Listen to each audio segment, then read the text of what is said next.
On y va? Ah ouais.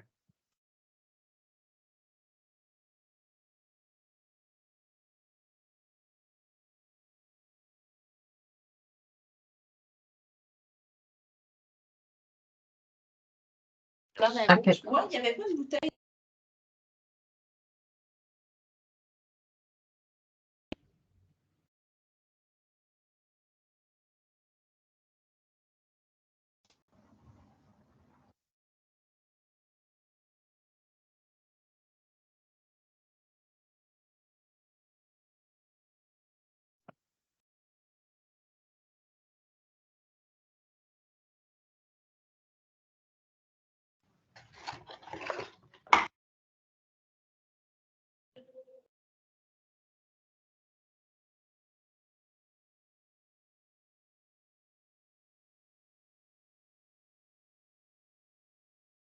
Alors, pendant que les gens commencent à rentrer, on va commencer, si vous me le permettez. De toute façon, le webinaire sera disponible là, par la suite sur l'Institut de la philanthropique pour une réécoute si jamais vous en manquez un bout ou pour les personnes qui n'auront pas pu se joindre à nous.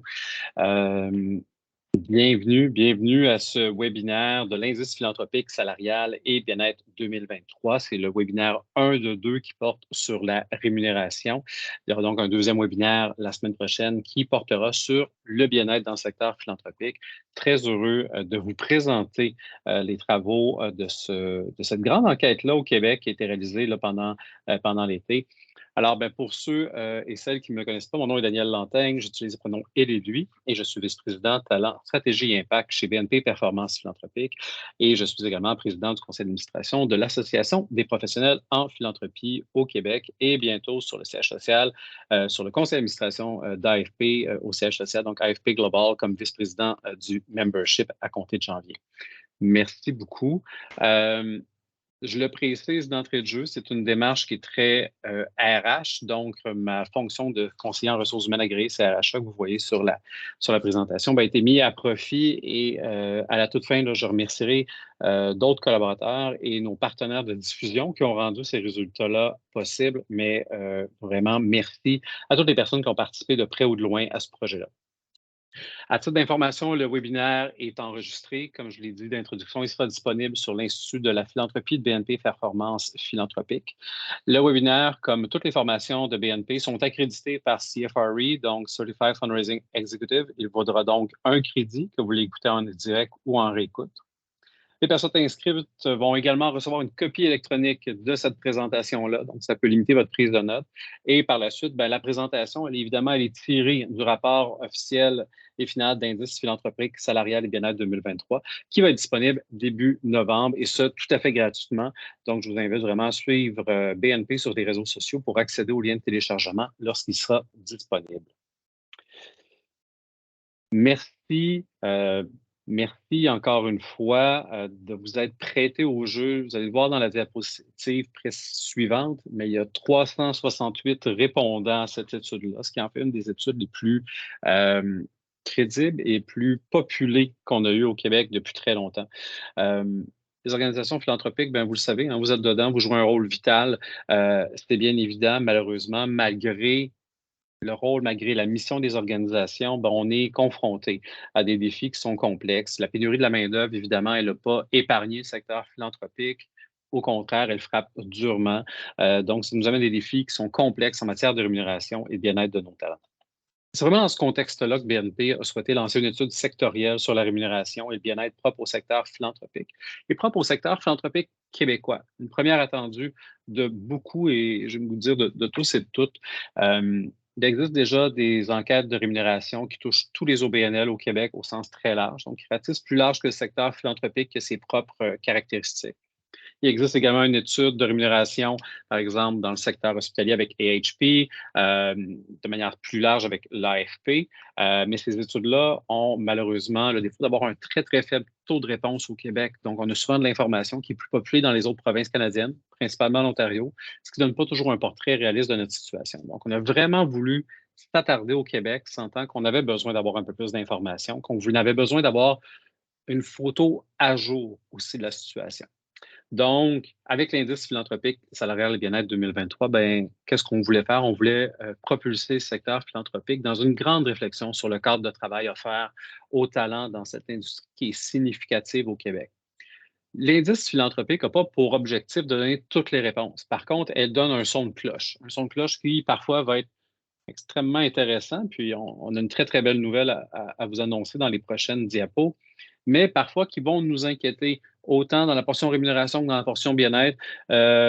Le but est de ne pas jouer à l'autruche, de vraiment prendre une photo de ce constat-là. Puis, j'espère que ça nourrira vos réflexions à l'interne, puis de manière un peu plus globale dans le secteur, pour qu'il soit toujours plus résilient, éthique et durable.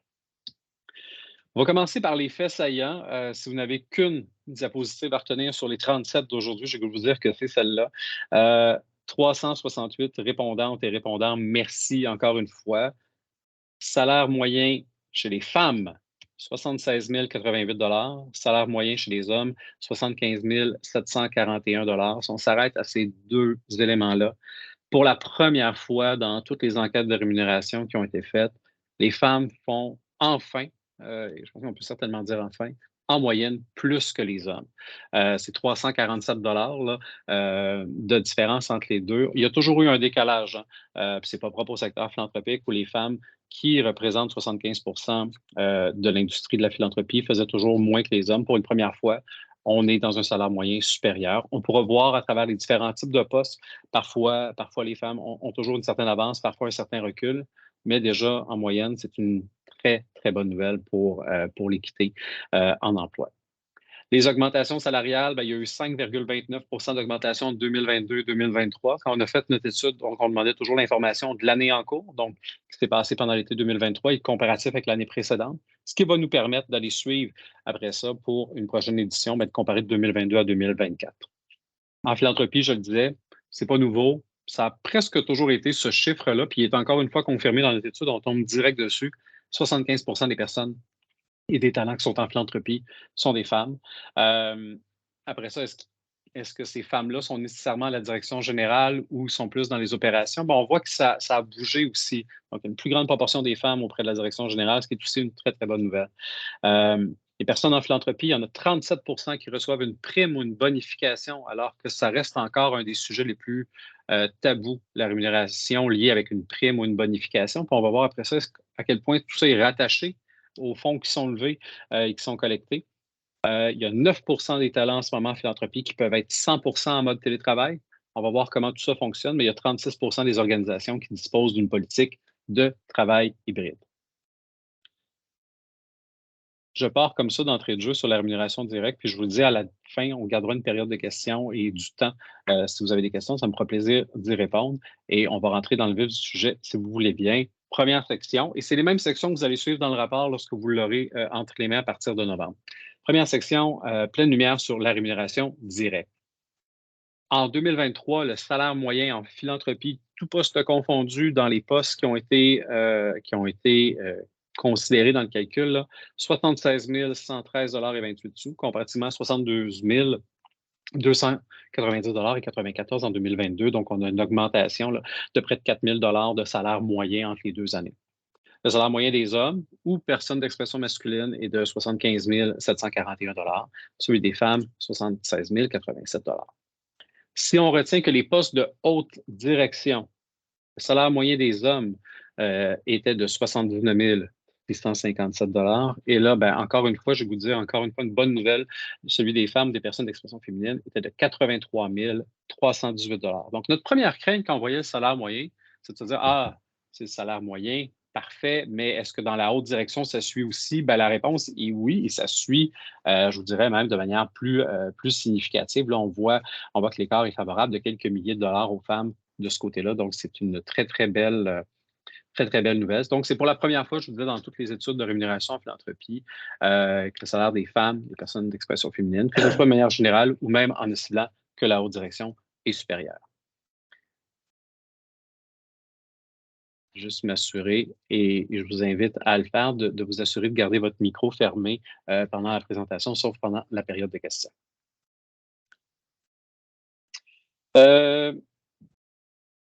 Cependant, juste avant de passer aux prochaines diapos, ben oui, il y a des bonnes nouvelles. Puis je vais vous dire, s'il y a une bonne nouvelle à retenir, c'est celle-là.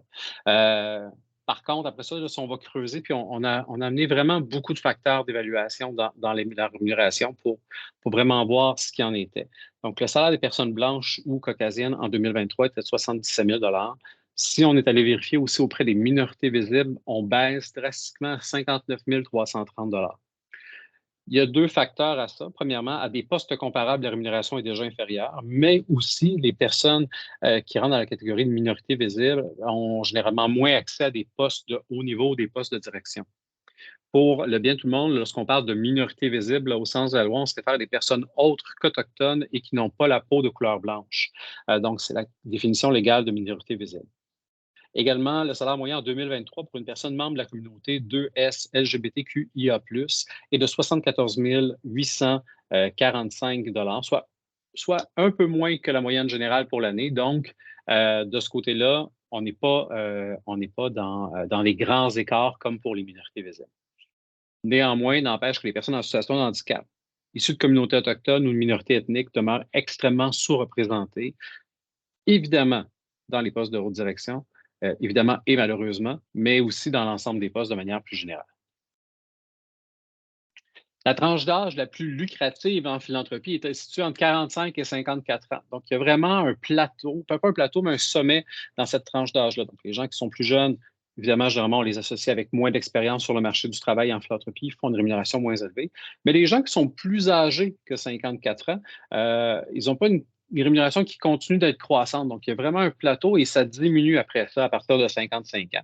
Et c'est dans cette tranche d'âge-là qu'on a le salaire moyen le plus élevé de 85 340 sans grande surprise, le salaire moyen en 2023 des personnes détenant un diplôme universitaire, même de deuxième cycle, est plus élevé, soit de 79 000 Cependant, le deuxième cycle reste la limite où ça devient intéressant en termes de rémunération. Il y a des diplômés de troisième cycle, on en a quand même un bon nombre dans nos répondants. Le diplôme de troisième cycle n'est pas lié directement à une rémunération intéressante. Là, on voit que ça chute d'à peu près 20 000 entre la moyenne du deuxième cycle et la moyenne des diplômés d'un troisième cycle. On va réaliser que quelqu'un qui a un diplôme de troisième cycle est généralement payé moins que quelqu'un dont le plus haut niveau d'études est le niveau du secondaire. Donc, c'est quand même intéressant de voir qu'on n'a pas nécessairement une valorisation rattachée à l'éducation, outre certains niveaux universitaires bien précis. Œuvrer en philanthropie pendant 15 et 20 ans, ben, ça va évidemment générer le plus haut salaire moyen, soit de 98 807 Cependant, comme pour l'âge, l'âge, on voit qu'à partir de 55 ans, on est en décroissance. Même chose après 20 ans d'expérience en philanthropie.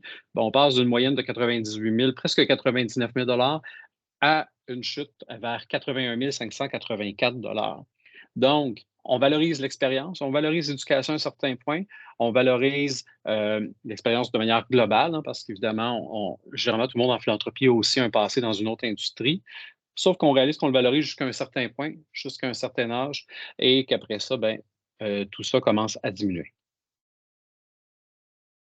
Il y a dans vos organisations un tas de postes.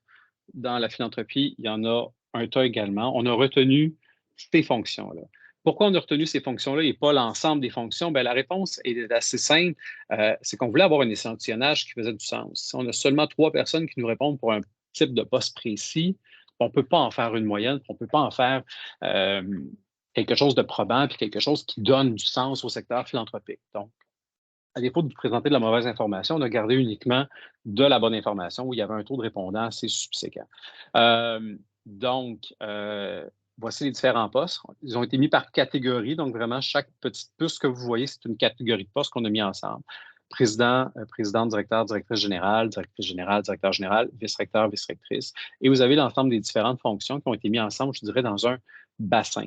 En termes de taux de réponse, là, pour cette fonction-là, il y avait quand même 43 de nos répondants là, qui étaient PDG, DG ou vice-recteur, vice-rectrice. Après ça, DG, adjoint ou adjointe, on descend à peu près à 7 direction, chef, vice-présidence, collecte de fonds. Vous voyez l'ensemble des autres éléments qui suivent, on est à 12 Les autres éléments, on a entre du 4, 5 à 15 de taux de réponse et de participation pour l'ensemble de ces fonctions-là, ce qui nous permet d'avoir un échantillonnage qui fait du sens et pas juste une personne répondante, ce qui ne nous permettrait pas d'avoir une moyenne qui fait du sens. Présente dans l'étude, puis bon, dans la présentation également, c'est quoi la moyenne en fonction des différents salaires? Euh, vous allez voir que le poste de président, directeur général, président-directeur général n'est pas nécessairement celui qui a la moyenne la plus élevée. Étonnamment, vous avez deux autres fonctions plus bas où la moyenne est supérieure.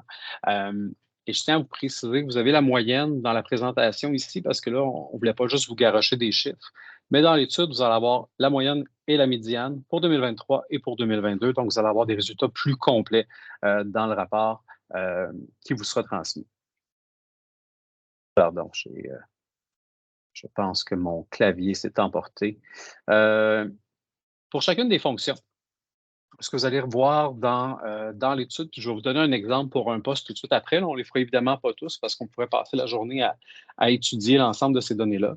On a disséqué le salaire en fonction de l'âge. Donc, vous allez avoir par tranche d'âge quelle est la moyenne, la médiane pour 2023-2022.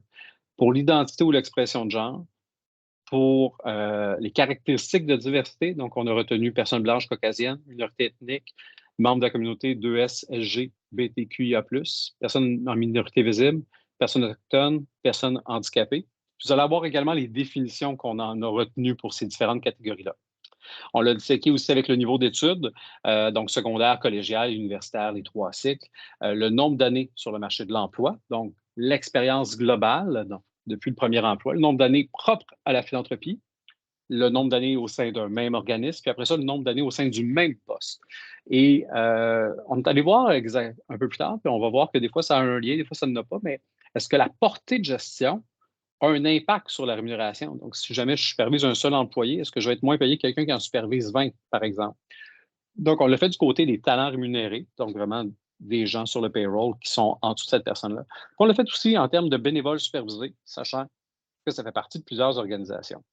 On est tous allés voir les revenus de l'organisme, est-ce qu'ils ont un lien avec la rémunération? Donc, un organisme qui lève plusieurs millions versus un organisme qui a des revenus d'1 million, est-ce qu'il y a une corrélation avec le salaire? Et finalement, la portée de l'organisme. Dans un organisme qui est très local, qui est régional, qui est provincial, national, international. Donc, pour voir c'est quoi les liens.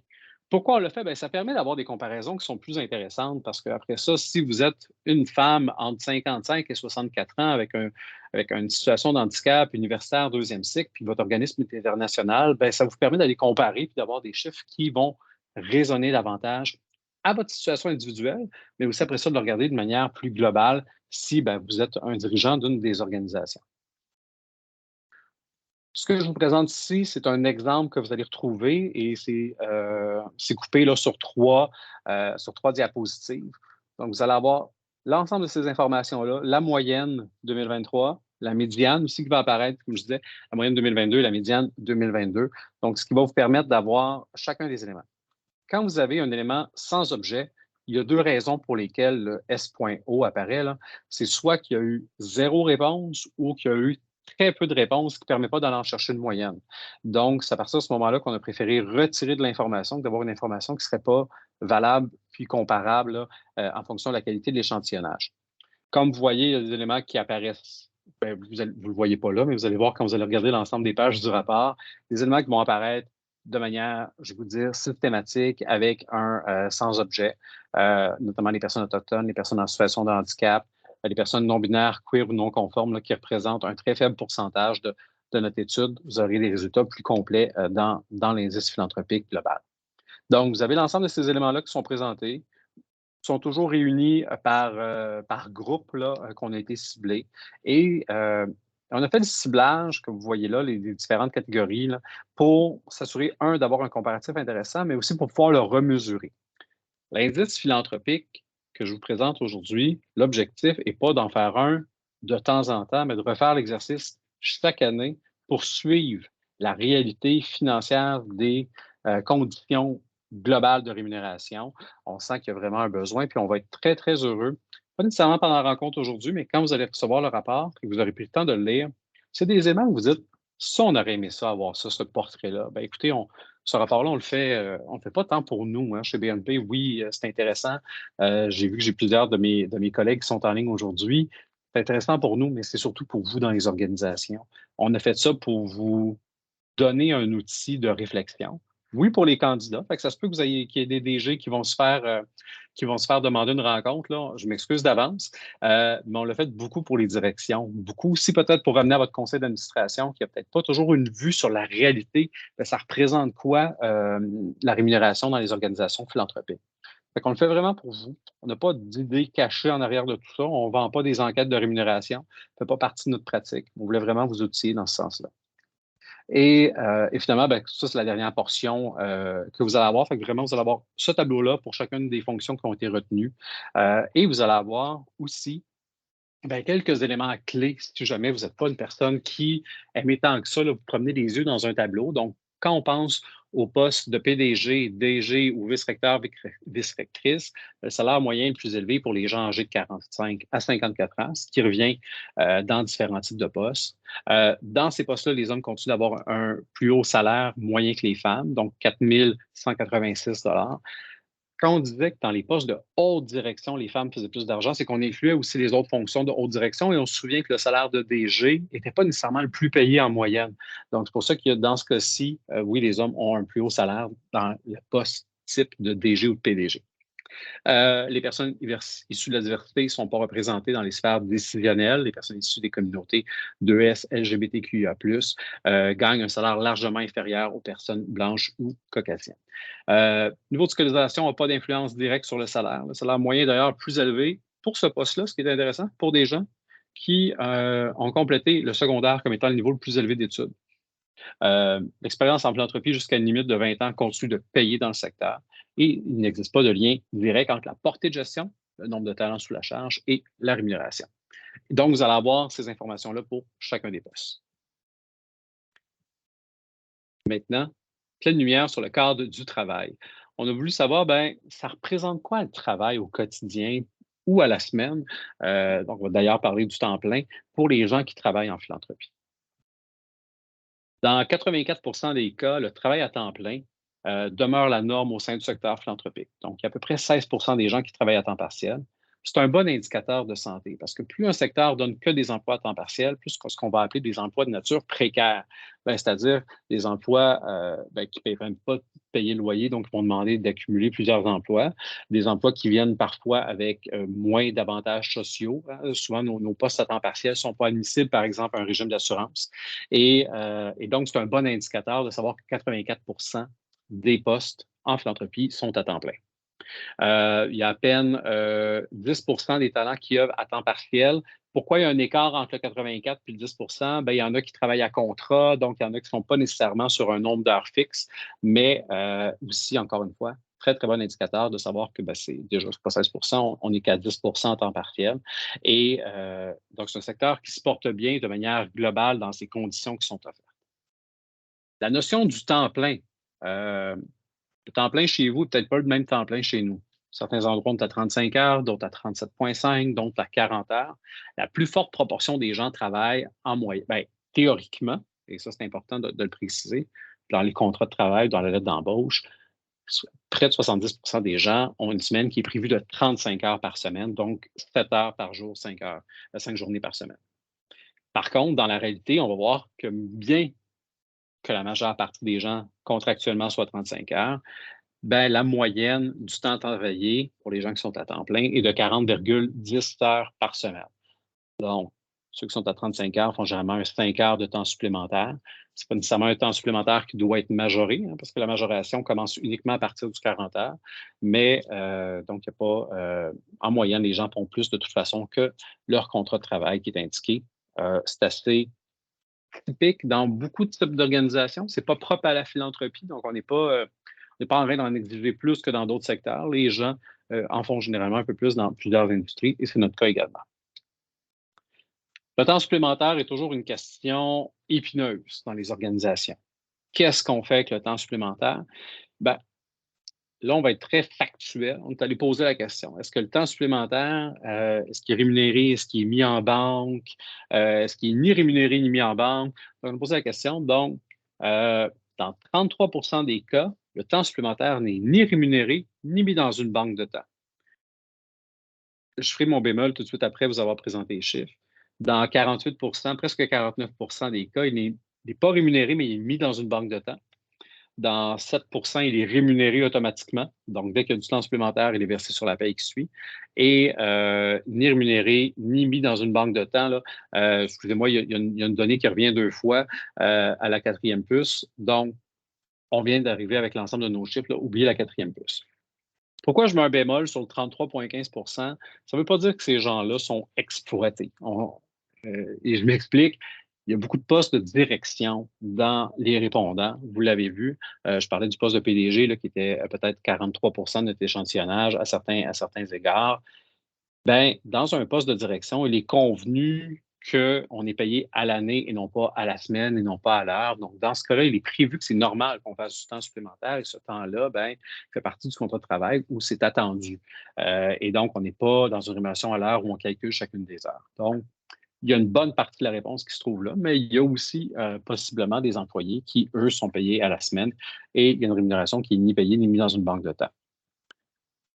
Chaque organisation est maître de ses normes. Ce qu'il faut retenir, par contre, la loi, là, les articles 51 et 55, le calcul du temps supplémentaire commence à 40 heures. Donc, si chez vous, votre semaine est de 35 heures, le temps supplémentaire, ce que ça veut dire, c'est qu'après 35 heures, oui, vous êtes en temps supplémentaire, mais il vient juste être majoré une fois qu'on atteint le seuil de 40 heures. Donc, disons que j'ai fait 42 heures cette semaine, 35 heures payées, qui est mon 35 heures normal. L'autre 5 heures pour se rendre à 40 heures est payé au taux normal. Et après ça, le 2 heures de plus, lui, va être majoré. Donc, c'est l'information que nous indique l'article 51, puis également l'article 55 là, pour le 55 du salaire habituel.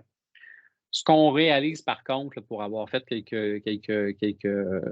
mandats en ressources humaines, c'est que souvent, on oublie de majorer quand on va le mettre dans la banque de temps, pour ceux qui ont une banque de temps. C'est important de savoir que si la personne dans votre semaine a travaillé 45 heures, il y a un 5 heures qui devrait être majoré à 7,5 heures lorsqu'il est mis dans la banque de temps. Donc, on ne reprend pas 1 heure pour 1 heure, on devrait reprendre la même chose que si on l'avait payé de façon majorée. Donc, ça, c'est important à regarder ce que vous avez dans vos normes et dans soit votre guide RH que vous avez au sein de votre organisation.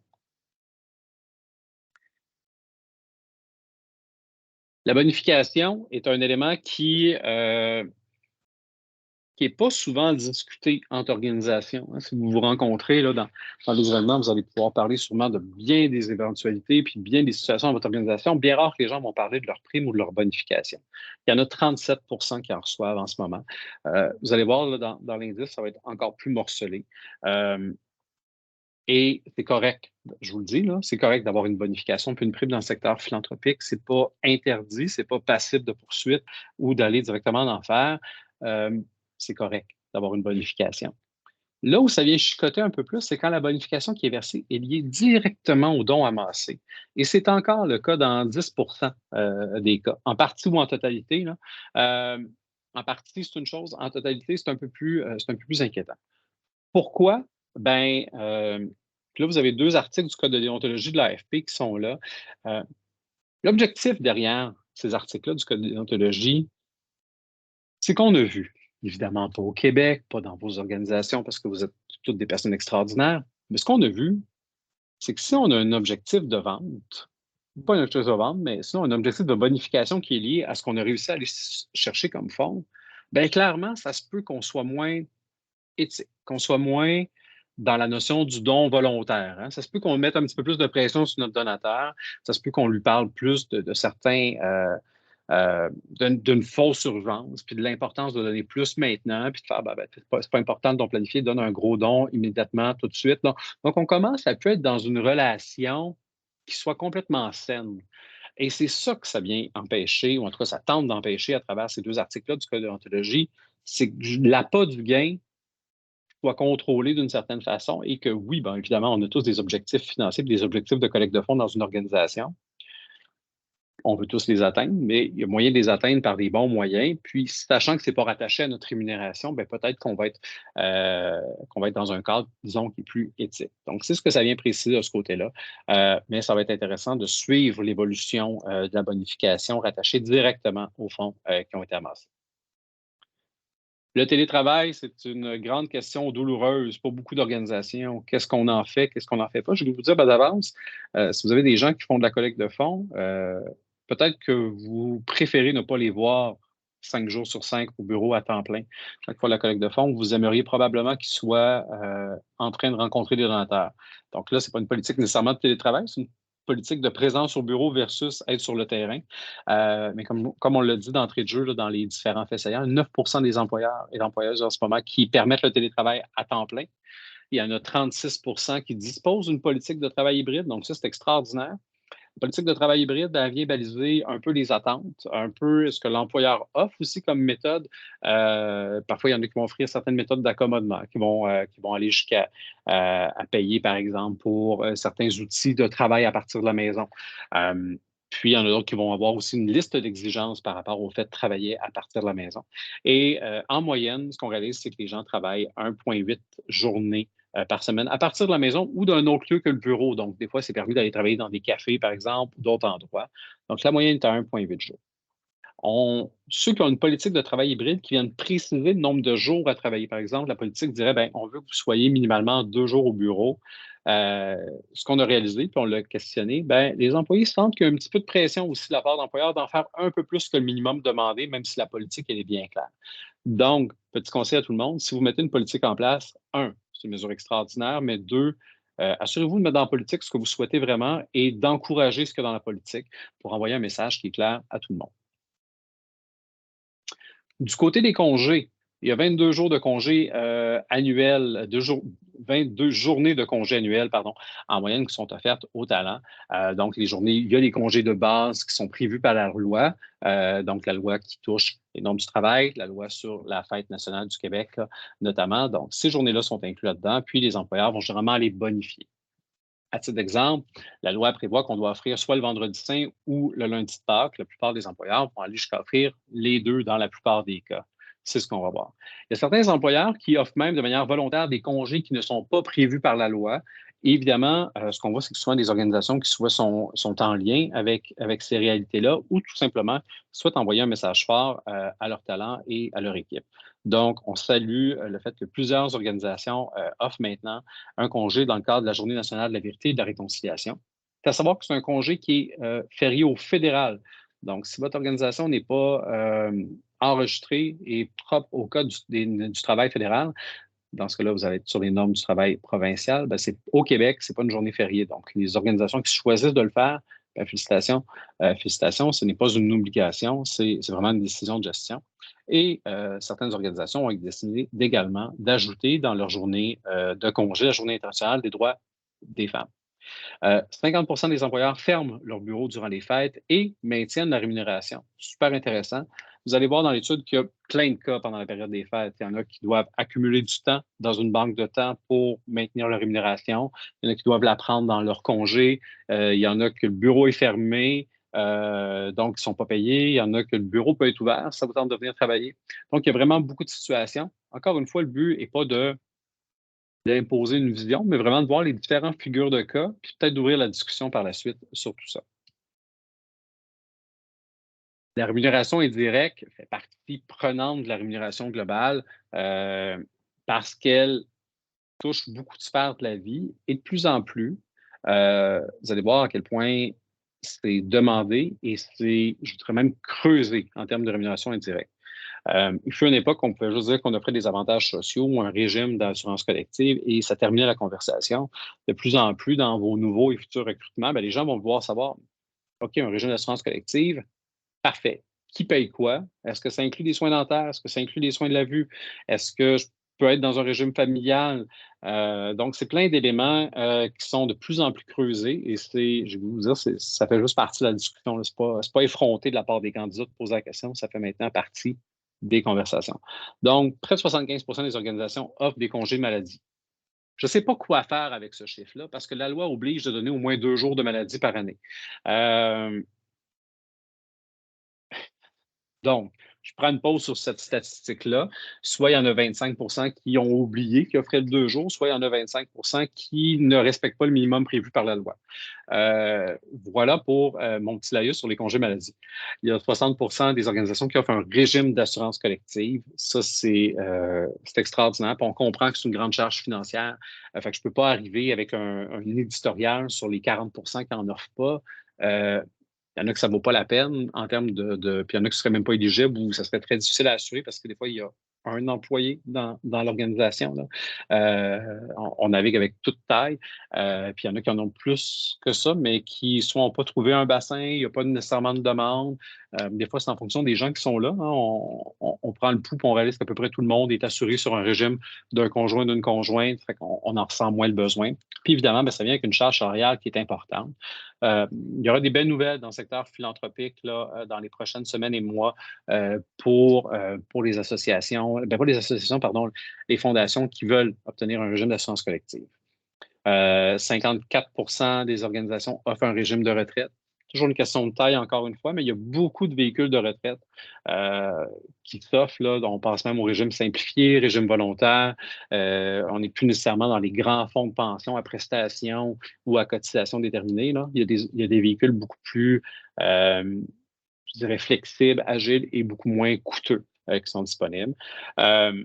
Belle nouvelle, 42 des organisations remboursent en partie ou en totalité des frais d'adhésion à des associations ou des cotisations professionnelles. Ça, c'est une très, très belle nouvelle qui est bonne pour le développement professionnel de notre secteur. Vous allez voir dans l'étude, là, j'en fais une mention, mais autant on a besoin de gens comme jamais en philanthropie, autant les valves, on dirait, pour rentrer des gens en philanthropie se referment un peu. Vous savez, il y a pas très longtemps, la PGP a fermé ses portes. Sensio a mis fin à ses opérations aujourd'hui. Sensio, ben pas aujourd'hui, mais cette année. Sensio, qui est anciennement la FESAC. Le certificat en gestion philanthropique a été fermé, qui a été converti en micro-programme de premier cycle en financement des OBNL. Il n'y aura probablement pas de DESS en philanthropie d'ici les prochaines années non plus. Donc, au secteur philanthropique, on a besoin de gens, mais on n'a comme plus grand-chose pour les former. Donc, de savoir qu'il y a des organisations qui investissent dans la formation et le développement professionnel, moi, je trouve ça extraordinaire. Si on revient au régime d'assurance collective, ben, ces assurances-là, ils comprennent quoi? L'assurance soins de santé, soins médicaux dans 98 des cas. Selon moi, on est peut-être plus dans le 100 des cas. Ça serait rare qu'on ait un régime d'assurance collective qui ne comprend pas des soins de santé. Ça serait quand même bizarre d'avoir un régime d'assurance collective qui tombe directement, je ne sais pas, dans les soins dentaires. L'invalidité courte durée dans 30 des cas. Donc, il y en a plusieurs qui s'y tombent, pas un meilleur mot que ça, là, mais s'ils sont en situation d'être en invalidité courte ou longue durée, ben, vont devoir, dans ce cas-ci, là, se tourner vers Service Canada. Donc, le guichet d'assurance emploi, dans le fond, pour avoir une prestation à ce moment-là. Ce n'est pas tout le monde qui peut le capter à travers son régime d'assurance collective. Les soins dentaires dans 32, presque 33 des cas. Soins de la vue dans 28 à peu près des cas. Il faut savoir que les soins dentaires, soins de la vue, c'est toujours des modules complémentaires dans les régimes d'assurance collective. Des régimes qui sont très coûteux également. Surtout un régime de soins dentaires dans un module familial, donc où c'est pas juste l'employé qui est assuré.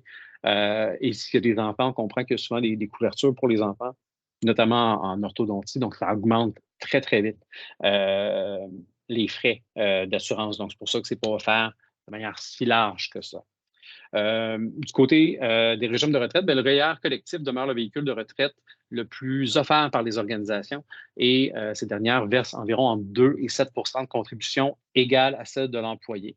Donc, si l'employé verse un 2 de son salaire, l'employeur va aller verser un montant équivalent en pourcentage entre 2 et 7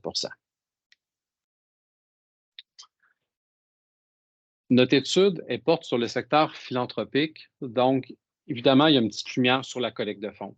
On voulait savoir, qui fait quoi exactement dans les organisations, tant qu'à poser des questions, aussi bien en rajouter deux, trois sur le lot. Pour ceux qui ont participé à l'étude, vous vous en souvenez peut-être, là, mais il y avait quand même beaucoup de questions.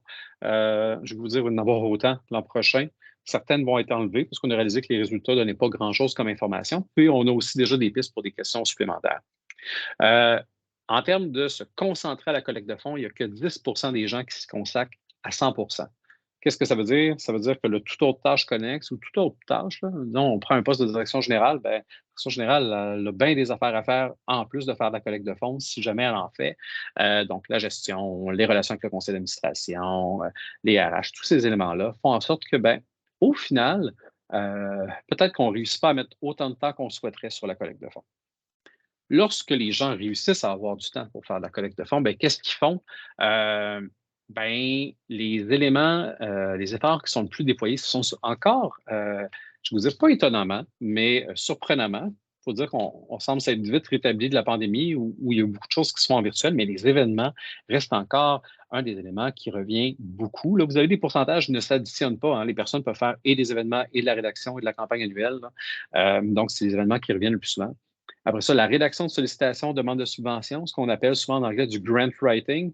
Donc, ça revient beaucoup. La campagne annuelle occupe une grande place également. Et je ne sais pas si c'est à ma grande surprise, à la vôtre aussi, mais les dons majeurs et planifiés ne représentent que 30,53 des activités de collecte de fonds. Donc, quelqu'un qui fait de la collecte de fonds ne passera que 30 de son temps là-dessus s'il passe du temps sur ces activités-là. Alors qu'on sait évidemment que le retour sur investissement peut être parfois plus intéressant que des demandes de subventions, de rédaction ou de l'événementiel. Donc, il y a encore, je vais vous dire, il y a encore du potentiel à mettre plus de temps là-dessus. On réalise aussi en fonction de l'offre de marché de candidats que de l'expertise en dons majeurs et planifiés, il n'en tombe pas du ciel. Se former en dons majeurs et planifiés, bien, souvent, c'est une étape là, qui arrive plus tard dans la profession. Fait que ça aussi, ça peut l'expliquer. Transparence et professionnalisation, ce que je vous amène là-dessus, c'est les salaires. On parle de salaire presque depuis 45 minutes déjà. Ben, bien que 80 des organisations disposent d'une structure, d'une grille ou d'une échelle salariale, il y a seulement à peu près 37-38 là, 37 des gens, pardon, qui les rendent disponibles à tous leurs talents. Donc, ça reste des outils d'aide à la direction, d'aide parfois au comité de finances ou au comité RH pour faire les différentes structures salariales, mais ce qu'on réalise, c'est que ce n'est pas nécessairement communiqué. Euh, Lorsque viendra le temps de faire un affichage, donc un affichage de poste qu'on va rendre public, bien, il y a 35 des organisations qui vont mettre le salaire sur l'ensemble des postes qu'ils vont afficher. Il faut savoir que depuis mai 2021, il y a un gars bien national à l'AFP Québec qui vous parle en ce moment, qui a rendu obligatoire l'affichage des échelons salariaux sur les offres d'emploi. Ça permet d'avoir des conversations transparentes sur les conditions de poste, de contribuer à la rétention et même à la qualification de la relève. Et j'ai goût de vous dire, ce n'est pas écrit dans ces mots-là, ça permet que tout le monde ne perde pas son temps. À la fois comme employeur, quand vous pensez que vous avez un candidat qui va rentrer dans votre échelle salariale que vous n'avez pas communiqué, et à la fois au candidat qui, ben, s'attend peut-être à une certaine échelle salariale, va passer plusieurs entrevues et rendu à la fin, vous allez faire une offre d'emploi parce qu'il y en a encore beaucoup qui ne sont pas à l'aise de parler de salaire dans un processus de recrutement. Et là, vous avez fait 2 entrevues, peut-être un test, ça. Et là, vous faites l'offre d'emploi, puis ben, sur votre offre, il y a peut-être 20 000 de moins que ce que la personne pensait ou espérait avoir, puis la personne sort du processus. Ben, malheureusement, ça vous a coûté beaucoup de temps et d'énergie et vous en avez fait pas beaucoup aussi au candidat. Donc, cette notion-là permet tout ce qui est écrit, la conversation transparente, là, tout ça, c'est beau, c'est louable, mais il y a la perte de temps. Puis il y a aussi le fait qu'on a réalisé qu'il y avait certains groupes de population qui étaient moins forts en négociation salariale et qui arrivaient toujours un peu perdants parce qu'ils négocient moins, ils ont moins ce réflexe-là. Et ben, si vous commencez votre carrière avec 20 000 de moins parce que vous avez moins bien négocié, puis vous restez là pendant 15 ans, ce 20 000-là va vous suivre tout le temps et va prendre une plus grande proportion d'année en année. Donc, si vous ne partez pas au même point de départ avec une grille salariale transparente, ben, c'est tout cet argent-là que vous avez laissé sur la table d'une certaine façon dans votre carrière. Fait que tous ces éléments-là ont été mis en place pour ces raisons-là. Développement professionnel et association, 93 des organismes vont couvrir ou rembourser une partie ou la totalité des dépenses liées à la formation. Ce n'est pas le même chiffre que tantôt. Tantôt, on parlait des adhésions et des cotisations. Là, on parle vraiment des formations. Donc, dans certains cas, des employés qui vont payer une partie ou la totalité de leur formation, mais en grande partie, les organismes sont là pour y répondre. En termes de membership, 52 des talents en philanthropie sont membres de l'AFP, 26 sont membres de l'ACPDP. Pour ceux qui sont moins familiers, là, donc AFP pour Association of Fundraising Professionals, donc l'Association des professionnels en philanthropie. ACPDP, Association canadienne des professionnels en dons planifiés, dont on entend plus souvent des fois l'acronyme en anglais CAGP. Au moment de faire notre étude, il y avait 17,59 des répondants qui étaient membres de Sensio, qui, comme je vous disais, a mis fin à ces opérations plus tôt cette année. Et vous avez les cas où l'employeur assume l'entièreté des coûts d'acquisition à ces organismes. Il y en a qui partagent la facture et dans un peu moins de 10 certains talents doivent payer leur pleine adhésion à une association ou leur cotisation. On a parlé un peu de la diversité. Puis la diversité, c'est pas qu'une diversité qui est raciale, c'est pas une diversité qui est exclusivement à la couleur de la peau, même si parfois on a ce réflexe-là. C'est ça, mais c'est aussi beaucoup de choses. Et on a voulu voir, ben, notre secteur, est-ce qu'il est représentatif de la population québécoise euh, ou pas? Je vous laisserai en faire vos propres constats selon votre lecture de ce qu'est la population québécoise. Euh, Dans notre cas, on a 75 des personnes répondantes qui s'identifient comme femmes, que ce soit en identité ou en expression de genre féminin. 24, presque 25 qui s'identifient comme hommes, identité ou expression de genre masculin. Et on a moins d'1 % de personnes qui s'identifient comme non-binaires, queer ou non-conformes. 93 des professionnels de la collecte de fonds sont blanches ou caucasiennes. Et donc ça, c'est le portrait, là, si on y va, là, homme-femme, euh, et facteurs de diversité ratio, c'est l'élément qui ressort davantage. Du côté des personnes autochtones, des peuples autochtones, le score est à zéro, presque à zéro, pardon. Par contre, on a posé la question, est-ce que votre organisation pose des gestes concrets en matière de réconciliation avec les peuples autochtones, qui comprennent Premières Nations, Inuits et Métis? Ben, dans ce cas-ci, on a presque 37 des organisations qui posent des gestes concrets là, selon la lecture, la situation des talents dans les organisations, ce qui est excellent. Après ça, ce qu'il va falloir voir, c'est comment on facilite l'accès et comment on va aussi vers ces peuples-là pour leur offrir une place et qui sentent la bienvenue et qui sentent qu'ils peuvent appartenir pleinement au secteur philanthropique. La tranche d'âge entre 35 et 44 ans est celle qui occupe le plus de place avec 35 des talents.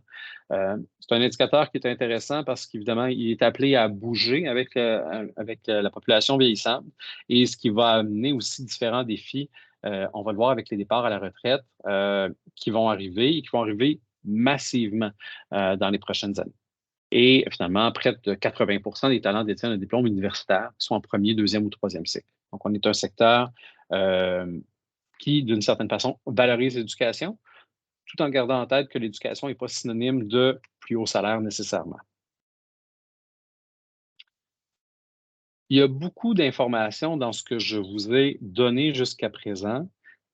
Il y en aura beaucoup plus dans le rapport. On va parler dans un deuxième webinaire. Tu sais, je parlais des personnes qui vont partir à la retraite. Ça sera discuté la semaine prochaine dans le webinaire sur le bien-être parce qu'on va parler d'une possible exode du secteur philanthropique. Fait qu'on va aller creuser ces chiffres-là. On va aller voir qu'est-ce qui est alarmant, qu'est-ce qui est moins alarmant qu'on pourrait peut-être penser. Mais, euh, mais ça va faire beaucoup de données. Vous allez voir. C'est pour ça qu'on a préféré scinder le webinaire en deux. Donc, vraiment, un où on rentre dans les chiffres et un autre où on va parler, entre autres, de santé mentale, de situations de harcèlement psychologique et sexuel au travail et également d'exode du secteur philanthropique.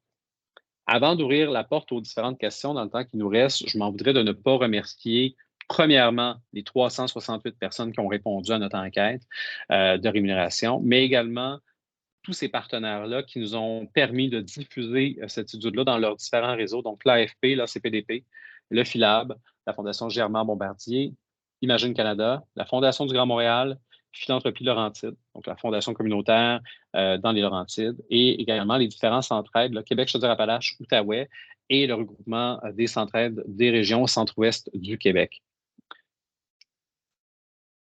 Il y a le webinaire d'aujourd'hui, il y a le rapport, il y a également d'autres ressources qui sont mises à votre disposition. Vous trouverez sur notre site, sur BNP, l'indice philanthropique, qui est notre balado dans lequel on a parlé déjà de rémunération, puis on va en reparler où on parle de différents sujets super intéressants et pertinents. Donc, vous allez pouvoir retrouver sur notre site web et sur Apple Podcasts. On a différents outils qu'on met en place. Les outils sont souvent très, très simples, comme prendre sa carrière en main et également un gabarit de plan de carrière. Parce qu'on réalise que dans les organisations, on n'a pas toujours le temps et la capacité de développer un plan de carrière interne pour nos talents. On en a mis un en place pour que la personne puisse elle-même, je vous dirais, être autonome dans la suite de sa carrière. Je vous invite évidemment à ne pas manquer le second webinaire qui portera sur le bien-être. J'ai déjà parlé des différents sujets qu'on va aborder. Donc, pour vous inscrire, il y avait déjà le lien dans la section de clavardage de Teams. Vous avez le lien là et vous avez aussi le code QR pour y accéder si vous le souhaitez. BNP Performance Philanthropique, bien, comme je vous disais, nous, ça nous tenait à cœur de faire cette étude-là, de vous rendre cette information disponible-là.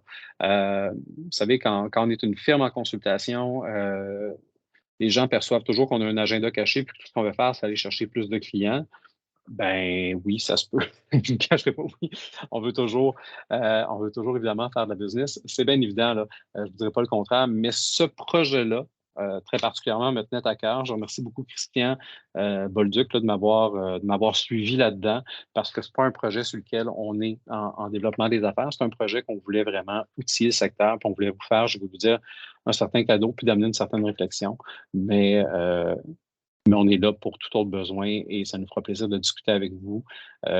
Si vous avez des questions, entre autres, sur ce qu'on vient de discuter aujourd'hui, puis qu'on n'a pas le temps de répondre dans cette période-là, je vous invite vraiment à soit scanner le QR code ou vous voyez le lien, puis vous l'aurez dans la présentation qu'on va vous envoyer si vous voulez qu'on se planifie une rencontre pour en discuter. C'est une rencontre, évidemment, bien exploratoire pour répondre à vos questions. Ça va me faire plaisir de me rendre disponible. Avant de compléter, j'aimerais également remercier pardon, particulièrement mes collègues Marie Arroux, Glenn Massad et Andrea, qui ont collaboré grandement à cette présentation-là et le rapport qui sera disponible dans les prochaines semaines. Donc, merci particulièrement à ces collègues-là. Et voilà pour la fin de notre présentation d'aujourd'hui sur le volet, de rémunération. Je tente de fermer facilement mon écran et de vous retrouver. Et je ne sais pas s'il y a eu plein de choses en clavardage pendant que je parlais, à part des bip bip de notification des gens qui rentrent. Moi aussi, je les ai eu à tout bout de champ dans mes oreilles. Je vous confirme que ça n'a pas été un plaisir, mais voilà, je suis disponible si vous avez des questions. Puis sinon, ben, vous êtes libérés. Puis comme je vous dis, ce webinaire-là va être enregistré, il va être disponible évidemment gratuitement après ça sur notre site.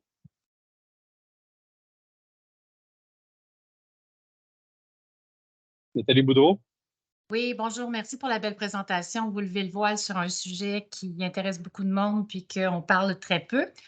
J'ai une question parce que j'ai manqué le tout début. Peut-être vous l'avez mentionné. C'est au niveau de l'échantillonnage qui a servi à répondre à ces questions-là. Est-ce que vous avez partagé des informations sur le pourcentage de répondants qui représentaient des plus petites, des moyennes ou des plus grandes fondations? Ben, dans le webinaire, on ne les a pas partagés. Dans l'indice, vous allez l'avoir, cette information-là. On a vraiment toute une section sur la méthodologie, donc savoir il y en a combien qui sont en Gaspésie de la Madeleine, il y en a combien qui sont dans les différentes régions, c'est quoi la portée, combien ont une portée locale, internationale, en fonction du budget. Fait que vous allez avoir ce portrait-là plus global. Fait que nous, c'est pour ça qu'on allait chercher d'autres partenaires de diffusion. Si vous allez, il y avait un centre-aide de Québec, Chaudière-Appalaches, parce qu'on ne voulait pas que l'étude soit uniquement sur des organisations basées à Montréal où on pourrait penser que le revenu ou les conditions sont différentes. Donc, on a utilisé tous les moyens pour ratisser le plus large possible au Québec. Fait que le 368 répondants, vous allez avoir, je vais vous dire, le breakdown dans l'étude complète. Parfait, merci, ça répond bien. Là, je ne suis plus toutes les mains. Ah oui, si je clique sur participant, je devrais les voir en ordre. Donc, je ne veux pas.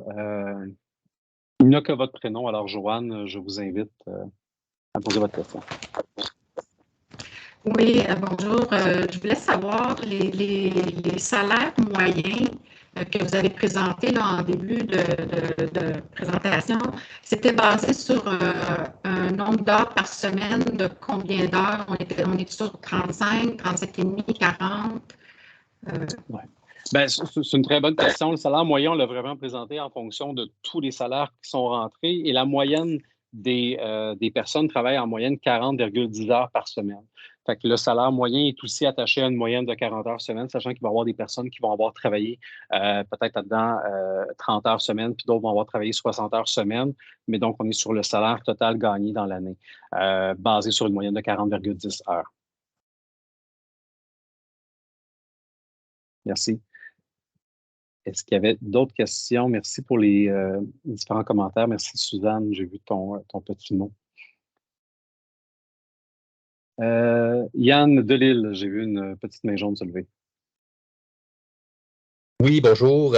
J'ai peut-être manqué l'information, mais est-ce que les salaires ont été aussi analysés par rapport aux différents secteurs philanthropiques, dans le sens plus pour la santé, plus pour les enfants, l'éducation, peu importe? Une excellente question. On a posé la question dans l'étude. Donc, on a vraiment réussi à savoir, bien, il y en avait combien qui étaient protection des animaux, combien étaient dans tel domaine. Malheureusement, ça ne nous permettait pas d'aller chercher un échantillonnage assez élevé pour en arriver avec une moyenne pour chacun de ces secteurs-là. On avait à peu près, là, je pense, dans les réponses, peut-être une trentaine de secteurs qui apparaissaient. Puis même si on essayait de faire des regroupements, ça devenait tellement morcelé que des fois, de faire une moyenne avec juste 3 salaires, on trouvait que ça n'amenait pas beaucoup de valeur parce que le taux de réponse n'était pas suffisant à notre égard pour en faire une portée. Donc, je vais vous dire, pour moi, ça fait partie. J'ai comme une liste de souhaits là, pour l'an prochain. Bien évidemment, d'aller chercher encore plus de répondants, même si déjà à date, c'est extraordinaire. Des fois, on a eu plus de répondants dans cette étude-là que des études nationales à travers tout le pays, là, à bien des égards, mais d'aller chercher un peu plus de réponses. Je vais juste arrêter, je pense que mon partage d'écran. Mais on va juste aller chercher plus de réponses pour revenir avec ce tableau-là qui était souhaité, anticipé, prévu, mais malheureusement, ne donnait pas des données assez intéressantes pour vous les présenter. L'échantillonnage était trop faible par chacun de ces critères-là. Merci beaucoup. Voilà. Alors, si jamais il y a une dernière question, je vais la prendre. Sinon, ben, vous serez libéré pour le reste de votre journée qui doit être bien occupée. En tout cas, je sais qu'ils sont occupés. J'ai vu le nombre d'heures que vous travaillez. Alors, pour moi, ça n'a plus de surprise, mais je tiens à vous remercier. Si vous avez des questions qui vous arrivent demain matin en prenant votre douche là, ou à un autre moment, n'hésitez pas à communiquer avec moi. Ça me fera plaisir. Et sinon, ben, au plaisir de vous retrouver quelques-uns et peut-être tous d'entre vous la semaine prochaine. Merci, bonne journée. Merci beaucoup, Daniel. Merci, bonne journée. Merci beaucoup. Merci. Merci, Daniel. Merci.